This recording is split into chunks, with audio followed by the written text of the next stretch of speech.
Hi, I'm Steve Addison and this is the Movements Podcast. It's a podcast for people who want to multiply disciples and churches everywhere. Today we travel to New Zealand, where we talk to Phil and Monika Clark about pioneering movements in the land of the long white cloud. We moved out to New Zealand from the UK 6.5 years ago, and part of the logic in bringing us out here was to see whether God really had a purpose for Church Army going forwards. It kind of reached a bit of a stuck place, I think. And soon after we arrived, Tim Shire came over from Australia, and he was speaking to some of our GAP students, and he was explaining about the four fields and CPMs and all this kind of stuff. And we just kind of got off the plane about a week earlier, and we're still a little bit fuzzy-headed. And Tim was kind of loading all this stuff onto us, and I was pretty freaked by it all and didn't really grasp at all what he was going on about, to be really honest. It just felt way too different from anything we'd done before. But on reflection, we had a sense that maybe God was telling us something. And then shortly after that, Bill Smith was over in Australia for 2 weeks. So I went over and had 2 weeks with Yoda Bill, which was an incredible experience, and again totally freaked me out. The intensity of the guy, the experience, the richness of his knowledge and wisdom, but again he made it kind of idiot proof. It was so simple, and that was so attractive. So Bill's been over here to New Zealand twice. We've had little training tours. We've had Chuck Wood over. We've had Tim Shire a number of times coming over. So these guys have really fed into New Zealand, and I just I need the basic stuff again and again. You know, I'm a pretty slow learner, and we all know it takes a number of touches before you begin to really take it on board properly. So Phil, there were some key people that God brought across your path, or eventually you started seeking out. What was going on for you, Monika? Because you weren't able to be at all those events. I don't think you're at the Bill Smith event. How were you sort of getting infected by this stuff? It certainly was not just secondhand. Again, I love practical application. I love things that are simple and can be done by everyone and anyone. So that sounded far more exciting to me, being the out in the field on the coal-faced girl. Something I could apply and help others apply for themselves. That to me was so tempting because, as I say, it's multipliable. It's just my girls out there that I get into contact with by scouring the streets and hanging around the marketplaces. They saw that, and a lot of them were not, brainwashed, I nearly said. They were not heavily influenced by churchianity. They were the non-Christians or the backslidens or the ones that had it as a child in Sunday school, but then, it was not part of their lives anymore. And for them, it made sense because it was so simple they could get their head around it. Can you give us maybe a story of either a group or some new disciples that were discovering what you've just described? Well, I suppose our favorite one is one of the most unlikely candidates on the surface of the earth. I can't give names, but he was a drug addict, and while he was still in an able body, he was heavily involved in all sorts of crime, a right button. But by the time we met him at his door, when we did door knocking, he was in a wheelchair because he had MS. So he couldn't do the crime anymore. So that wasn't a choice. That was just he couldn't. And he still happily took the drugs. And that was partially to counteract the pain and the discomfort of his condition, but also because he'd always done it. And he was just mid-30s. He was not an old man, but there was very little of him left. And when Philip saw him, he thought, nah, not that one. He'll never take it on board. And me in my German way, I said, no, we go anyway. And there was that dog in the yard, and he says, oh no, there's a big dog in the yard, we can't go there. And I says, it's a poodle, come on. So we met our friend at the door, and he really had that face that said, I've done life, in all the wrong ways, and there's very little left here to respond to anything. But he opened the patio door, and we started talking and, listened to his story, and it was quite a story. And then, can we tell you our story, and engaged with him. And he was with us all the way. Now, we were not the first ones to come to his door. He had the Mormons, the J-Dubs, he had a bit of Dollar Creflo or whatever, some American, guys on Sky. And he had heard it all, but it was all just entertainment to him. When we came to his door, something clicked, unlike with the J-Dubs and the Mormons. Something clicked there. And his responses were just so incredible of, do you want this? Yes, of course I want this. Well, hang on. Do you really understand what you're saying yes to? What do you mean? Are you a sinner? Look at me. I just told you my story. What do you mean, are you a sinner? It was just so real, so deep, and so genuine. And so he got baptized. And he then was moved because of his health conditions into some sheltered accommodation kind of place. And I visited him many times after that. And he was always the cheeky monkey. He's always been in his life, and he would... yes, when I visited him, he would... There were interesting conversations, but there he was sharing the Bible with his inmates, with the other ones in that sheltered accommodation, and he would also do stuff that wasn't quite kosher, but then we all know that is the case for all of us. Some are just better in hiding it than others. But just to see his life being changed, really being changed, in the condition he was in, when he had every reason to say, a certain amount of things up to God, because look what he did to me. He didn't do that. He realized God loves him, and the not good things in his life were mainly his own doing, and he didn't blame God, and he wanted salvation. He wanted coming out of that life. He wanted a new start, and he grabbed it with both hands. Okay, so there's a couple of things going on. One is you're hearing these new ideas from Tim Shire, you're going deeper with Bill Smith, but you're also getting out into the field and seeing how the simplicity and the power of the methods and the Discovery Bible Study, they're changing. It's instantly you're seeing lives change. Yeah. Yeah. Yes. I mean, it was interesting. When we came over here, like a good missionary, I listened to lots of church leaders and I asked what kind of evangelism works, what approach works. And they all talked about friendship evangelism and process evangelism and blah-de-blah. And after a while, I realised I needed to ask more questions like, can you show me some people who've come to faith recently in your church? And they couldn't. There really weren't people coming to faith other than a handful via Alpha and stuff like that. So when Tim came over for 2 weeks again, and we had some GAP students, and we went to the community we were living in, we went to the local police station and said, can you tell us which are the worst streets in this community? And they were just blown away that we wanted to go and knock on doors and connect with people. And everybody said, that we spoke to, that door knocking is a complete waste of time. And yet we found it incredibly effective. There was a real openness in New Zealand, and we've been banging this drum for about 4 years now. There's such an openness spiritually here that people that they're looking for something, but they've got no idea what they're looking for, and they're certainly not going to walk into our churches to find God because they don't even know that he's there. So yeah, for us, door knocking has been incredibly effective, and we still do that. In fact, I heard the other day someone said that Anglicans are doing more door knocking in New Zealand than any other denomination. And if that's true, that's phenomenal, because it's certainly not what Anglicans are known for. The Discovery Bible Study has been just such a simple, effective way of chatting about Jesus, which is what we want to do. And without needing to know loads of stuff, without imposing beliefs on other people, it's a real opportunity to share. And we found people from all backgrounds are really willing to engage with that.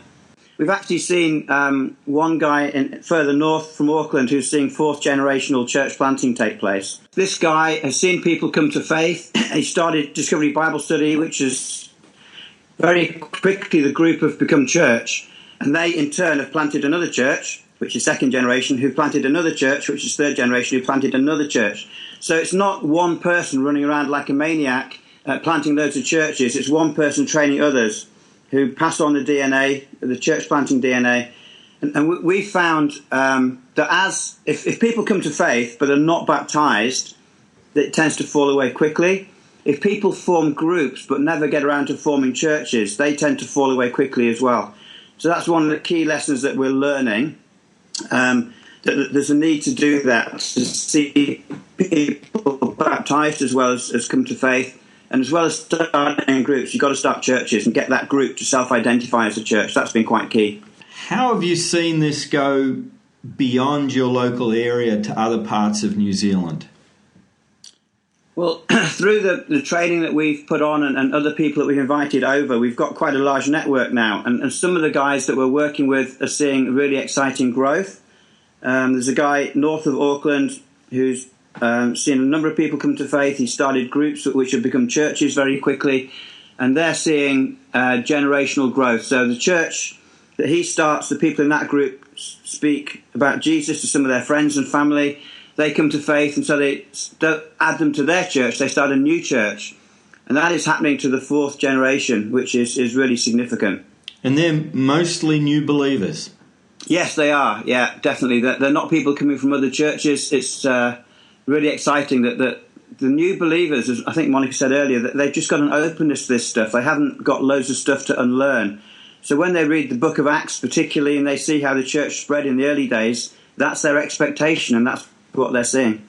Okay. It is also the indigenous people of New Zealand, the Maori, that this particular growth is happening in, and I guess it works very well with their culture. That whole meeting as a whānau, as a bigger family, as a tribe, and do stuff as a tribe. When you find your person of peace, your Timothy, you train him, her, and that person then infiltrates their whole peer group. But with the Maori, that means the whole tribe, because they do the huis, the meetings very well. And once it's like, I mean, it really works like it's written in the book. The whole household, the whole tribe comes to faith, or they start grappling with this stuff. And again, because T4T is so simple, they can apply it immediately in their whānau and run these Discovery Bible studies with no problem, because that's what they do anyway as a people group in their culture. So with that particular bunch up in the far north, it is just expanding like wildfire, because it also goes very well with their culture. What else are you seeing in terms of spread across other parts of New Zealand? I think the evangelism scene has really been transformed in recent years, that we've got such confidence now in the gospel, whereas I think that had been lacking. We're seeing healing become more prominent in New Zealand, and that's kind of a big theme at the New Wine Festivals this year again. And a lot of people are seeing that, as in the book of Acts, signs and wonders are a great way of evangelism happening. So I think evangelism is really taken off, and we're becoming much more effective. We're learning how to communicate with modern-day Kiwis. But the discipleship thing is probably a greater challenge for us. That's where we really need to be better and learn how to do it more more effectively. That's the big challenge. But we're seeing it. We're seeing groups starting. We're seeing churches planted. But just the kind of this is the early harvest. It's not by any means a full-grown harvest. But we're seeing really encouraging signs in lots of different places across New Zealand, different contexts. It takes time. We did training in one city in New Zealand about 2.5 years ago, and we took people out door knocking, and this was in an Anglican church. The people were absolutely petrified because they'd been told to expect loads of abuse. It's not what we do. Anyway, we took them out, and it was really great, and they just came back so excited by how effective it was, how warm people were. In fact, the only abuse we got was from a Muslim family who told us we should be doing it more often as Christians. Now, we didn't really have good follow-up with that church, partly for different reasons. But anyway, we met these two ladies from the same church, and they were just so on fire. That weekend for them was transformative, and we took them out again from New Wine to pray for healing for people. And they were just so easy, just walking up to total strangers and sharing their faith and offering to pray. So again, it's not an instant cure. It's not changing overnight, but slowly we're seeing such a definite change in the atmosphere. Now, recently, I guess over the last year, Phil, you've had some huge challenges with your health. What's been going on for you and Monika during this season? Yeah, well, I've enjoyed really good health for 53 years, but on 24th of April last year, pretty much out of the blue, I was diagnosed with esophageal cancer. And your esophagus is the tube that connects your throat to your stomach, and it's a pretty aggressive cancer. And the other problem with it is that you don't know you have it until you can't swallow food anymore. So we were told straight away that it was widespread. It spread to my kidneys and my lymph nodes, and it was growing around my aorta and other places. There was no operation. It was straight into palliative care. So no treatment other than keeping you alive for a while and hopefully giving you a bit of quality of life. And they gave a prognosis of, with treatment, I would have between 6 and 9 months, so 9 months maximum. Looking back, that was kind of like a curse, really, and I assumed they knew what they were talking about, and I responded as someone who was slowly dying. Obviously, I couldn't eat solid food, so I was being fed liquid food initially, but then I couldn't even swallow liquid food, so I had a tube up my nose. I lost 30 kilograms. I was getting weaker and weaker. I reached a stage where I couldn't walk, so we had a wheelchair. I couldn't shower because I couldn't stand long enough, so I was having baths, and Monika was getting me out of the bath and feeding, drying me and dressing me and all that kind of stuff. When I started chemotherapy, I responded badly, so my kidneys just about packed in. I had diarrhea for weeks on end, and it reached a stage where I was so ill that I was kind of out of bed for an hour a day. That's all I could manage, really. And I remember coming out of hospital in September, my second week in hospital, and everything was such an effort. And I said to Monika and Emily, our daughter, that, if this was my life now, I really didn't want to hang around any longer. And at that stage, I was ready to die. And looking back, I was so much like the paralyzed guy whose 4 friends brought him to Jesus because he could never have got to Jesus on his own. And I'd love to say that in that time I was praying and spending time with God, but really I didn't have the energy. And my faith was, yes, I believe God can heal me, but I had no sense that he particularly wanted to. I wasn't sure. So hope was gone for me. I was totally munted, as they say in New Zealand, and I was just ready for heaven. And people all around the world were praying. Our daughter did Facebook Days of Prayer. There's a 24 hours a day prayer cycle going. People were meeting in Auckland every week to pray for my health and for Church Army. And slowly but surely, things started changing. And one day we were away on holiday in a batch, and I just said, I really fancy bacon and eggs. Now, I hadn't eaten solid food for 6 months at that stage, but I wanted bacon and egg on toast.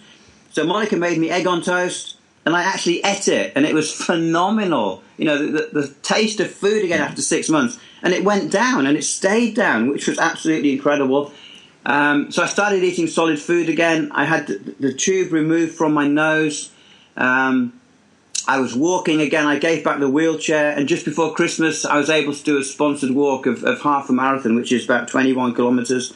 Oh. So the turnaround in my health was phenomenal. But I was also aware that I'd been given 9 months maximum. And, if you calculate it, that ran out on 24th of January. And here I am, middle of February, still going strong. My health is fantastic. I'm eating really well, and I, that's a miracle, however you look at it. And other people's faith carried me through, and I didn't have any really. So it's been quite an incredible year. I didn't respond well to being ill. I've never been ill in my life. I hated hospital. I hated all the treatments. And I kind of believed that I was dying. That's what I was told, so it must be true. But here we are in February. This is my 19th day of grace. I'm here because God's decided for some reason to keep me around for a while, and that is so exciting. So what are the doctors saying? The last scan I had, they said that the tumour was the same size, it hadn't shrunk. And of course I had to disagree because I was eating food again, and previously I couldn't even get liquid down. So to be eating food, either I've grown a second esophagus or something's going on. So they want to do further tests on me because really they don't understand what is going on. And for a long time, they wouldn't change the prognosis. Even when I was kind of a month away from my deadline day, they wouldn't change the prognosis. They've now said it could be 6 months, it could be 2 years before the cancer comes back. They don't know. But, yeah, they're baffled, which is great. So, Monika, what's it been like for you to go through all of this with Phil? Good grief, I don't really want to recall that. Well, as you know, for us, it's all one thing. Life, ministry, the home, the car, it's all one package. Now, when we 7 years nearly, got that phone call to come out to New Zealand, we knew it was God calling us out here. to change Church Army, to do something with Church Army that will make a godly impact on New Zealand. Now, when just that year, when things were falling into place and we could see where God is taking this, and some doctor says, all this is just slithering through your fingers, it's going down the plug hole. I was confused, to say the least. I could not understand what was going on, and very, very scared because, I'm the buy one get one free. I was the get one free bit. So I didn't have a career of my own to see me through the future. I didn't have a home to stay in the day Philip died. I didn't have a car to drive the day Philip died. And then the doctor tells me, your husband is going to die within the next few months. And I just couldn't understand it. So it was a very, very dark time, a very scary time, because we didn't have any provisions to do future in. So yes, it was really scary and confusing. And all I could do was ask people to pray for us, because I just didn't have the strength or the vision to see a future for myself and the children who are still around me, and Emily's still dependent on us. I couldn't see further than the tip of my nose, really, and that was not a very good picture I saw there. Then, in those dark months of caring for Philip, when he was so weak and it was getting worse in the beginning, I physically felt the power of prayer. I cannot even quite explain how that works, but I was just at the end of my tether, and yet I felt carried by this pillow of prayers holding me up. When there was just no logical way forward, I knew God would see me through somehow, which was against all the odds the doctors proclaimed. And when I felt I had nothing left to give to him or anybody else, and people would still expect me to minister to them, when they came to visit to inquire after Philip's health, what they really came for was some assurance from us that their lives would continue despite having just lost their brother or their mother or their... It was already a ministry time when there was very, very little left to carry me, never mind anybody else. And yet there I was, actually stronger than ever, helping other people. And that can only have been God, because I really didn't feel I had anything left to give. Yes. And what about now? How do you guys see the future now? Well, it's a bit of a weird limbo time for me, in that medically speaking, nothing has really changed, but I feel in such good health. I'm quite open to the possibility that God's completely healed me, and it would be great to kind of get medical confirmation of that. But I think, once you've faced your own death in such a stark way, and I remember going to see my GP, because we cashed in an insurance policy from England, and I had to get a form filled in. It had two options. One was, this patient has a long-term serious illness. The second one says death is imminent, and the doctor had to tick one of those two, and he ticked the box that said death is imminent. And you can't pretend anymore, and you've got your theology of heaven and all that kind of stuff, which is just theoretical until suddenly it becomes very, very real. And I think, once you've faced that stuff, you can't be the same person again. And we've inevitably got a greater urgency, I think, in sharing the gospel. This is not just something we feel we ought to do. It's much more important than that. And I kind of made a deal with God. I know you probably shouldn't, but I did say that, look, if I live after 24th of January, then I'm just going to share in a way that I've never done before. And that's happening. I think, also... There's a time when I was faced with two options. One was a miracle and one was death. And in that situation, it's very easy to say, God, I really do totally commit myself and put myself into your hands. And I did that. And I used to think that kind of making a greater commitment to God is about doing more. So I'll get up earlier to pray. I'll spend more time reading the Bible. I'll join more rotas in church or whatever. But actually, my experience is that greater commitment to God actually means greater grace. It means living not bound by, having this pressure of doing stuff, but actually saying, God, here I am, I'm available today. What do you want me to do? Who do you want me to meet? So it's not a pressured commitment. It's a wonderful commitment of saying, God, I commit myself into your hands, and I'm going to live in the light of your grace, which is so dominant now. And that's been a really, really lovely thing, allowing God to kind of guide what we pray for, allowing God to guide how we live and who we meet and who we spend time with and all that kind of stuff. So that's been lovely. I think the other thing is that I always believe that when God blesses us, he doesn't just do it so that we can have a fun time. He does it so that we can pass it on. And when it comes to healing, I've probably been a little bit agnostic. Yeah, I kind of believe in it, but it's never been particularly important, and I wasn't sure. I've never really seen healings happen, but having experienced healing from God in such a very, very undeniable, miraculous way, I just long to pass it on. So I'm sharing my story a lot, both with people on the street or wherever, my physio, the community nurses that come around. Anybody who comes into our house is going to hear my story of God's healing, but also in church contexts, to share the story, but also to pray with people.